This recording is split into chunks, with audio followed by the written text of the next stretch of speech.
Hello, speech class. My name is Robert Gilman, and today I'm going to be speaking to you about something near and dear to the hearts of our civilization today, and that is fake news. In the past, fake news was called propaganda. It's a direct term. It's a term that I like a lot more than fake news. Because fake news is this weird, logical flow. News should be true by definition, and this fake news is very strange. I think a part of the shift in terminology has been due to the fact that news has shifted from the hands of like government to conglomerates. Now, conglomerates are essentially large groups of corporations that all have like-minded goals, and for many reasons, I'll mention some later. They now own most of today's news media. In the past, it was called propaganda when you had groups like the Soviet Union, making newspapers like Pravda, essentially controlling the stream of consciousness of all Muscovites, of all of the old Russia. Now, today, we're in this conglomerate zone. So, news is very critical to the growth of this country.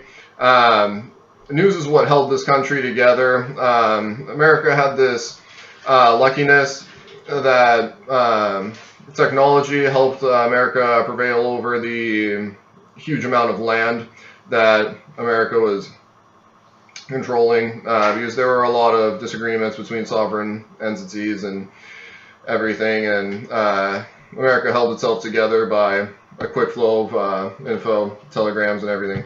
So news is essential to this country.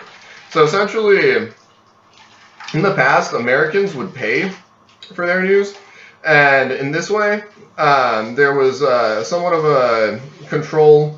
News wouldn't be very biased. There were like news companies that could support themselves. So there was a lot of competition, and people were able to overcome the obviously overreaching hand of business, I'd say, I guess. But slowly, as our media became very saturated, we were able to have like a lot of television programming, and especially with the internet, a lot of people kind of started taking news for granted. They stopped buying newspapers. They stopped wanting to pay for their news. They just took it as a part of, I bought a computer and now I get news. So this really acted as a detriment to the people. And another huge shift came in the Reagan era, when Ronald Reagan deregulated a lot of this country, but he also deregulated the news. Back in the day, news had to be true by definition in our codes. So there was no messing around, opinion was clearly labeled as such, and now a lot of news providers have opinion panels that they pony up to look like real news. So it's really tough to kind of see through the haze. So I suggest that anybody listening use fake news filters. They have apps now. There's a website called Snopes. A lot of times when somebody spreads fake news, Snopes will show that it's fake, or they'll verify absurd sounding news that might not be fake. So Snopes is a really good resource. I challenge you to find the resource that's good for you and follow that, because fake news today has had disastrous effects.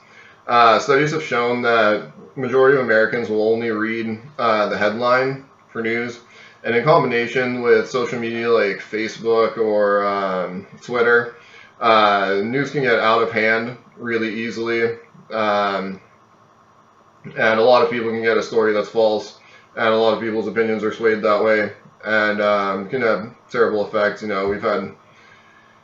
We've just had terrible things happen. So I challenge you to challenge the news and use a filter. Thank you for listening to my speech.